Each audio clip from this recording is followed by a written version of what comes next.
Gary पोता ब्यालो या मन में रैरी हेली करवा जो खड़ी रहेली करवा जो खड़ी हेर नर दोख दोख लुट गया आगी अंत गड़ी। बुढ़ापे में क्या सोचा है बुजुर्ग? देखो पोता पोती हुए पाछे बच्चे सारा कमांड संभाल लेते हैं और उसके पास कुछ नहीं रहता, केवल आशाएं इच्छाएं रह जाती हैं।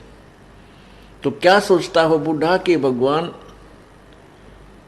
पोता ब्याह लो, ये पोता मेरा ब्याह आ जाए मेरी आंखों के सामने, बस आनंद काया हो जाए और एक हवेली बना दूं, वर्तमान के शब्दों में कोठी, एक कोठी और बना दूं और उस बुढ़े की कोई सुने नहीं, ना बालक माने ना पोते सुने, पर उसकी अपनी वह सेक चिल्ली वाली कामना खत्म नहीं होती। तो जिसके पास भक्ति नहीं है, भगवान का नाम नहीं है, उसका बुढ़ापा उसके लिए दुश्मन, और जिसके पास भक्ति है उसके लिए उसका बुढ़ापा मित्र बन जाएगा। क्योंकि बच्चों को सलाह बड़े बुजुर्ग तब तक देते हैं जब तक वो खुद सोचन समझन योग्य नहीं होते।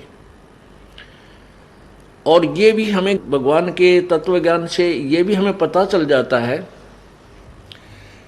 कि इस बच्चे के भाग्य में जो है वही मिलेगा। ना तेरे चीचू करण तक वो कंपत्ति होगा और ना ही किसी और तरीके से। हाँ, तरीका एक है कि ये बच्चा तेरे वाला यदि भगवान से जुड़ जावे तो परमात्मा फिर इसकी आपत्तियों को हल्का करने लग जाएगा। ऐसा हो जाता है तो उसका तो बुढ़ापा कति स्वर्ग बन गया। ऐसा नहीं भी होता है, बच्चे नहीं भी मानते हैं, तो इस ज्ञान को आधार बना ले,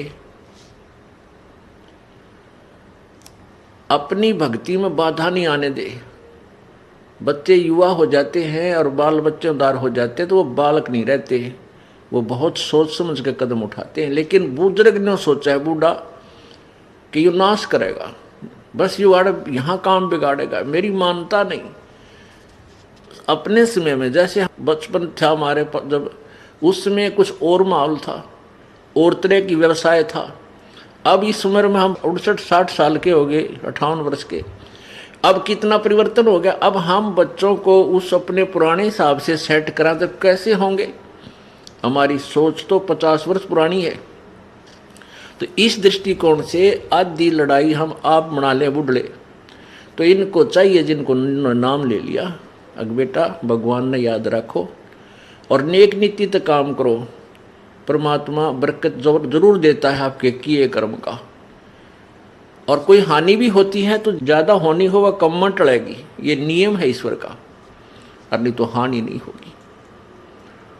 तो इस तरह विचार करके अपनी भक्ति करता रहे।